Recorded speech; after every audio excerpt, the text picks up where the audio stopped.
My camera isn't working, I'm too lazy to fix it, Disney really doesn't like me using their clips, we're gonna have to find a workaround here. Hi, my name is Aster. I know it's been a while since part 1. While I was healing from this head/eye injury, I had to put the project on the back burner, and then a lot of other stuff happened, but I'm back in the saddle now. Let's talk lyrics. We understand bad lyrics don't meet certain standards, missed rhymes, bad meter, clunky metaphors, but what's the difference between meeting the rubric and going above and beyond? What's the difference between a cute tune for kids and something brilliant and timeless? We're going to continue our deep dive on the Disney Renaissance and find out. Last we left off, we had finished breaking down the first 4 songs of The Little Mermaid, from Fathoms Below to the reprise of Part of Your World.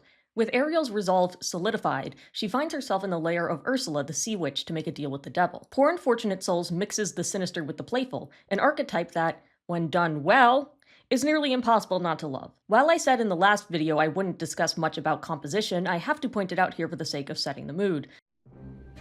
My dear, sweet child. This low, bassy orchestration creates a sense of heaviness. It matches the visuals. First, there's the obvious. Ursula is physically larger than Ariel and moves slower. Second, the space they're is in a cavern with a relatively low ceiling. Compare this to Ariel's Grotto of Treasure, which is quite tall in comparison. Anyone who's been in a space with a low ceiling knows how it can seem like there's an invisible weight on you. Child, that's what I do. It's what I live for.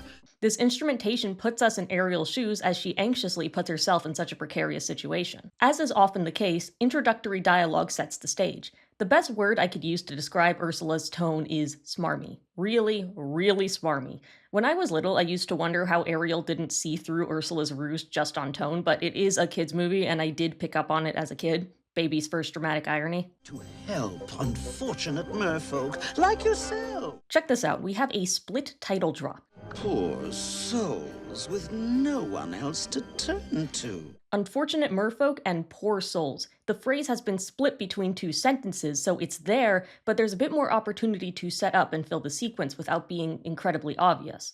Ursula puts it into Ariel's head that she is among the unfortunate, and then describes the unfortunate as poor souls who only she could help. I admit that in the past I've been a nasty. My video on this song's live-action version was one of my first, and I remember pointing out back then how a nasty is such a funny way for Ursula to refer to herself. It makes it sound like she's been kind of unpleasant and mean, as opposed to a vengeful demon who enjoys trapping people's souls forever. They weren't kidding when they called me, well, a witch. Similar to the previous line, Ursula is owning up to 5% of what's wrong with her to make herself seem more approachable. In a testament to the thoughtfulness of these lyrics, even the filler word is meaningful. Well isn't just there to fill the needed syllable in the meter, it's also softening the blow of the word witch. It creates familiarity through the alliteration. Yes, I'm called this. I mean, I do dark magic, that does make me a witch, but it's just an occupational title, really. But you'll find that nowadays I've mended all my ways. This structure is like a semi-limerick. A limerick, following the pattern of A-A-B-B-A, uses 2 shorter lines for the B's. They're lighthearted and comedic in nature. Using a structure resembling a limerick here adds even more to the musical representation of Ursula's attempt to come off as safe to Ariel. It's in the next line, too. Repented, seen the light, and made a switch to yes. This slowdown, or retardando, is not just a musical device here, it's also rhetorical. When you really want to make sure someone understands you, what do? You slow down and enunciate. Ursula naturally wants to emphasize her alleged new leaf. At the same time, she doesn't really let it sit. She's validating it herself before Ariel can argue. She really gets in her face, too. Fortunately knew a little magic. It's a talent that I always have possessed. Ursula is framing her magical abilities as a happy accident. It's fortunate and a talent, like being born a good singer or athlete. And there's another layer. Dear lately, please don't laugh. I use it on behalf. She happens to be able to do magic, but also frames it as something she can choose to use for good or evil. Half of the miserable, lonely, and depressed. Her implicit argument is that she's choosing to use her magic benevolently, shall we say. She's functioning on a lie of omission, of course. She chooses to help people, just with the caveat that they'll probably end up in the soul dungeon. Pathetic. This aside to Ursula's eel friends is less about blatantly establishing Ursula's true feelings and more about preventing an awkward silence, I feel. It's also a natural extension of the sentence. Ursula doesn't pity people with these traits, she obviously finds them laughable and ripe for the picking, like a drama YouTuber does when they see somebody mess up on the internet. So to call them pathetic after calling them depressed checks out for Ursula. Poor unfortunate souls in pain, in need The structure of the chorus here mirrors the structure of the verse, with a key difference. While the verse is in the semi-limerick XABBA, the chorus is XAXXA. Longing to be thinner, that one wants to get the girl, and do I help them? Yes, indeed. The middle lines are still shorter and more rushed, like the verse, but the rhyme is gone. Those words feel like they're zipping by, so much so that the lack of rhyme doesn't even register on a casual listen. The meter doesn't even line up. The second line actually has one fewer syllable at the end compared to the first. However, it's still punchy enough to carry the melody. The missing syllable at the end of the second line is offset by the next line anyway. To get the girl, and do I help them? Yes, indeed. And can be a very useful word in songwriting, since it's an easy way to throw in an extra syllable and carry the momentum of a sentence. Here, it's providing the missing syllable while allowing the sentence to continue so it doesn't feel abrupt or out of place. Back to storytelling. The altered structure of the chorus can represent the facade slipping. They come flocking to my cauldron, crying, "Spells, Ursula, please!" The limerick structure is falling apart, so the guise of familiarity and safety is falling apart too. And I help them? Yes, I do. This is the part of the structure you'll hear the most clearly. All that matters is that Ariel hears that Ursula can, for better or worse, be of help. That's the point that has to be driven home. It's driven even further by this pivot. Now it's happened once or twice. Someone couldn't pay the price. Remember earlier when I said that Ursula is admitting to 5% of her evilness? This is like admitting to 15%. She's saying she'll be upfront because that's what trustworthy people do. They don't hide things, right? Right. That's why the momentum has shifted. Ursula is talking to Ariel like an adult might talk to a small child about a potential time out. And I'm afraid I had to rake 'em across the goal. She's being more careful and clear, but also quieter. Phrasing the consequence of her dealings like "I'm afraid I had to do this" puts blame on those who signed the contracts. Like Ursula was reluctant, but she felt she had no choice. She changes the tone once more in the next lines since she's talking about herself. Yes, I've had the odd complaint, but on the whole, I've been a saint. We've gone back to admitting 5% of evilness. Ursula does let that second line linger for a short, uncomfortable second, unlike most of the lines in this song. The jarring cutback to the original rhythm of the song is striking. To those poor unfortunate souls. Coals and souls is a great, unique rhyme to integrate the song title. It's an aspect I really appreciate about these lyrics, the captivating word choice that feels natural but not cliché. A word like coals does wonders for imagery. The line it's attached to does wonders for characterization.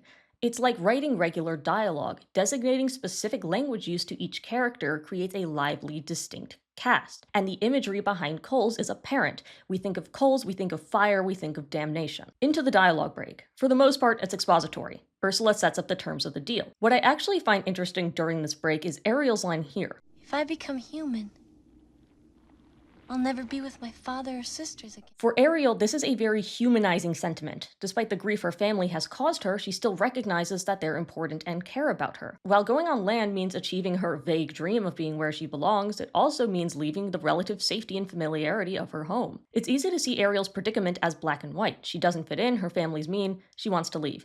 But she's also a teenager. She's so susceptible here because to teenagers, everything feels huge and extreme solutions feel reasonable. Ursula knows how to lean into that. That's right. But you'll have your man. While we got hints of it before, Ursula's aggression is crystal clear now. Listen to the urgency and the delivery as we head into verse 2. Body language. The men up there don't like a lot of blabber. Compare that to the start of verse 1. I admit that in the past I've been a nasty. It's actually one syllable fewer in verse 2, but it feels more cramped. Maybe it's because of the choice in ending consonants. Sounds a little crazy, I know, but here's a quick audio production lesson. When adjusting a compressor, you have an attack and release. In simple terms, attack is how long it takes for a sound to build to its full volume, and release is how long it takes for it to disengage. I like to think of phonemes the same way. Some sounds have an instant release, while others take longer to stop. T, for example, cuts off a sound instantly. When enunciated, a gap is formed between that word and the next. Listen to that verse 1 line again. I admit that in the past I've been a nasty. 3 of those words end in T. It makes the sounds come off as more spaced out, more organized. There's even a subtle internal rhyme between past and nasty. It feels deliberate. However, in verse 2, with Ursula's mask slipping, we see a change. The men up there don't like a lot of blabber. The sounds in this line are more smudged together, even the ones with hard stops. Ending plosives in the words up and like are touched very lightly, and the word don't skips its T entirely, so it blurs into the starting L of like. That's what creates the rushed, aggressive effect without cramming syllables. They think a girl who gossips is a bore. Here, Ursula is putting the mask back on, if only barely. The enunciation is back. Girl who gossips is said clearly, and the word gossips especially demands it. It starts with a plosive and ends with a PS. That sharp start combined with a hiss. Knowing Ashman's ear for detail, I'm sure he was very particular about these deliveries to create the micro-expressions we hear. Yes, on land it's much preferred for ladies not to say a word and after. The semi-limerick holds. I notice Ursula raises her volume for the word ladies. I mentioned Ariel is a teenager, and we all know how much teenagers love to be referred to like adults. If Ariel doesn't listen to the word girl, maybe she'll listen to the word lady. Oh dear, what is idle prattle for? A neat bookend to the stanza with prattle complementing blabber. They're basically synonymous, both refer to meaningless, rambling talk. Prattle has a connotation of childishness though, which works very well with the emphasis on ladies in the previous line. If you want to be a lady, an adult, then you won't prattle like a child. Ariel's current dismay is being treated like a child by her father. It's a subtle way for Ursula to argue against Ariel's hesitance from earlier. This line also doesn't have the slowdown of its earlier counterparts. Instead, that slowdown buffers this stanza with the next, a fake out to the chorus. Come on then, not all that impressed with conversation. The mask is slipping even more now, and Ursula only pulls it back on for the next line. True gentlemen avoid it when they can. There's particular attention paid to the word avoid here. It's exasperated. It's a key word in this line too as a strong verb. If you're going to emphasize any word, that's the one. But they dote and swoon and fawn on a lady who's withdrawn. Something I've talked about before in flawed lyrics is redundancy. Dote, swoon, and fawn in this context are all referring to giving someone a lot of affection. This isn't a redundancy though. It's narratively relevant insistence. That's why and is being used between all three words in the list as opposed to just the final two. The meter itself is informing Ursula's demeanor. She isn't even allowing for a breath. It's she who holds her tongue who gets a man. Ursula rephrases her point from the last stanza, but making sure she pushes the narrative of how a lack of a voice may outright help Ariel achieve her goal. In other words, she is helping Ariel achieve her goal should Ariel allow it. Now, as we go into the final chorus, we get that slowdown once more to create a perfect bit of tension. Come on, you poor unfortunate soul! One of this song's greatest attributes is how its intensity is carried by the singer and not the instrumentation. The intensity is there in the composition, but it's really the lyricism and performance that makes it as intimidating as it is. The instrumentation isn't overbearing or demonic, it's just threatening enough to be the vehicle for the vocals. This is one of the many reasons why every epic cover of this song fails. They don't understand where to hold back. It's not about being loud and growling, it's about the barely controlled manic energy Ursula is using to overwhelm Ariel. Go ahead, make your choice. If this line had any plosives, I'd only be able to describe it as spat. It's not melodic or rhythmic. It's still technically offering a choice, but we know it's a command, like a drill sergeant shouting instructions. Same with the next line. I'm a very busy woman and I haven't got all day. Next is one of those if you have good headphones details. All day, it won't cost much, just your voice. You can hear the slightest reverb when the instruments cut out. It won't cost much, just your voice. Not only is that environmentally appropriate since they're in a cavern, but it emphasizes the definition of voice by enhancing its enormity. Echoes are sound, that obvious association is baked into our brains, so we make the connection. You poor unfortunate soul, it's sad, but true. Because of the structure of the previous choruses, our ears have been trained to expect a rhyme with true, especially since the second chorus had so sad, so true. However, we don't get that rhyme. It's a strategy I see in Sondheim's work, where the lyrical expectation leads on the audience but won't actually fulfill itself. This can be used for a variety of reasons. Here, it's being used to wind up tension by subverting structure. If you want to cross a bridge, my sweet, you've got to pay the toll. Take a gulp and take a breath and go ahead and sign your scroll. The structure is outright cut off from the previous XAXXA, instead opting for AXXAXAXAA with that back half using an entirely different rhythm. As this plays out, our expectations shift, discomforted by the switch. Our ears now have to get used to something else. As we try to find our footing, the lyrics have have increased in speed, making it more difficult to grab onto something. Naturally, this is excellent for communicating and connecting us to Ariel's emotions in the moment. This poor, unfortunate soul! This song is such an outstanding piece of lyrical work. To this day, it's considered the template for a villain song, the perfect mix of personality, menace, storytelling, and fun. It's a joy to sing, the lyrics make it so easy to slip into Ursula's demeanor. I think one of the greatest strengths Ashman had as a storyteller was his ability to build a scene without making the song overcomplicated. On its surface, a song like Poor Unfortunate Souls isn't deep. However, when you look under the hood, you see the complex mechanisms that make it extra effective without compromising that readily understood foundation. That's what keeps it so accessible and memorable. It's not using high-level technique for esoteric detailing, it's using it to enhance the experience for everyone. The next song on the track listing is Les Poissons, a comedic number about a French chef trying to butcher Sebastian. It's short, clocking in at a whopping 96 seconds. On its surface, Les Poissons seems to exist to get out the sillies, and yeah, that's definitely partly true. Ashman loved his comedy songs. Still, that doesn't feel like enough of a justification for someone as particular as Ashman. Why throw this minute-and-a-half piece of gratuitous French into the middle of the film?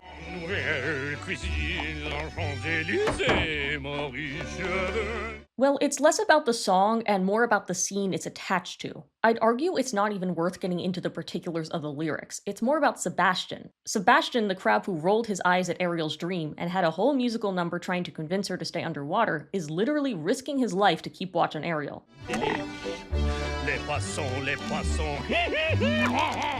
He witnesses piscicide, is thrown around the kitchen in a bombastic slapstick sequence, and still chooses to stay by Ariel's side. This goes back to what I mentioned in part 1. These songs do not exist to tell the story in the moment as much as they exist to emphasize the script.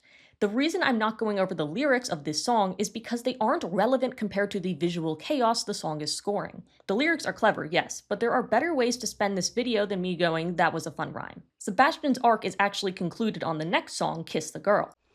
Percussion, strings, wind. Compare its setup to Under the Sea. The royal conductor, Sebastian, is instructing the animals around him to provide a song backing so that he may convince somebody to do something. In Under the Sea, it was to convince Ariel to stay. In Kiss the Girl, it's to convince Eric to help Ariel stay on land as a human forever. You see how that works? Even the animal choice was considered. Under the Sea is almost entirely fully aquatic animals, while Kiss the Girl has mostly semi-aquatic or flying ones. The song itself is remarkably simple. It softens a typical calypso sound into a soft ballad with simple lyrics. There you see her, sitting there across the way. When you look at these lyrics and compare them to the rest of the soundtrack, they are remarkably vague. Like, wow, you're telling me I see her across the way, even? What are you going to tell me next, that she has something about her? She don't got a lot to say, but there's something about her. I see. So why has Mr. Sturgeon and the Ray suddenly changed his style to something so nondescript?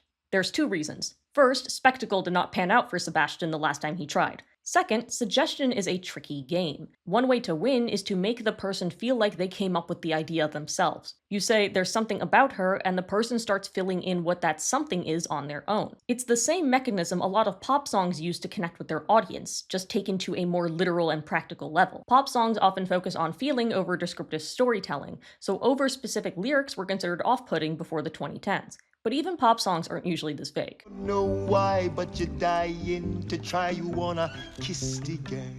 Did you hear? One of Sondheim's famous Big Three rules was content dictates form. The actual purpose and context of the song takes precedent in the structure. In this case, the wit and detailing of a typical Broadway song needs to be thrown aside in favor of the style that would actually make sense in the story. It's Sebastian pretending to be Eric's subconscious, something giving him that little hint and subtle push to make a move. The structure of the song makes perfect sense for its purpose in the scene. There's nothing in this song that's, on its face, lyrically impressive. In fact, the second chorus misses a rhyme. Don't take a word, not a single word. Go on and kiss the girl. It's not a bad thing though, because it's just opting for a different technique. Repetition, another form of a nudge. It's a very gentle rise of stakes. It's a gentle song, except for that little bit of reverse psychology here. My oh my, look like they're point too shy. Ain't gonna kiss the girl. Sebastian is trying to cajole Eric, but in a very understated way. This is a stark contrast to the direct theatricality of Under the Sea, and that's such a fun and clever strategy to show how Sebastian has developed. This is, after all, the cap of his entire arc. Now's your moment, floating in a blue lagoon. And that's another reason why this song does not need complex lyrics. It doesn't need to tell us the story, it is showing us the story. Musical theater songs may be the tent poles, but there's still a whole tent those poles are meant to hold up. What the music say, you gotta kiss the girl. Kiss the Girl is an environmental, almost vibey song, one you definitely feel through rather than analyze, and that makes a lot of sense. A romantic moment like this would only get awkward with more explanation. It's perfect in its context. The strength of the Little Mermaid soundtrack is its ability to combine context and resonance. The lyrics don't just exist to be fancy, they exist to provide an emotional narrative that enhances the story that's already there through careful placement of details and emotion. I think a lot about the state of modern musicals and why many of them are failing to resonate with the general public the same way as older ones did. It's more than just missed rhymes or awkward phrases or an overly pop lean. I mean, Dear Evan Hansen has very sound technicals, it even won awards, yet it's incredibly off-putting to a large contingent. Spellbound is an animated musical with songs by the team who did Tangled, yet it's a firecracker compared to the ballistic missile that was K-pop Demon Hunters. When it comes to musical storytelling, you can be fancy, you can be technically perfect, but if you can't execute the actual purpose of the song, you're screwed. If your story is trashed, you're screwed. If you cannot have your words resonate with an audience, you're screwed. And The Little Mermaid, above all else, resonates. We're there with it through every emotion it pulls us through. Ariel's wistfulness, Sebastian's joy, Ursula's malice, Eric's love, we're there. Each word matters. So, in 1989, the standard was set. A new era had begun for animation. Thank you for sticking through to the end of this video. By the time this is out, it will have been almost a year since I started this battle with eye strain, dizziness, and vertigo. It took a lot to get back here, and I still have a ways to go. It means so much that you took the time to watch. Thank you again, and have a wonderful day.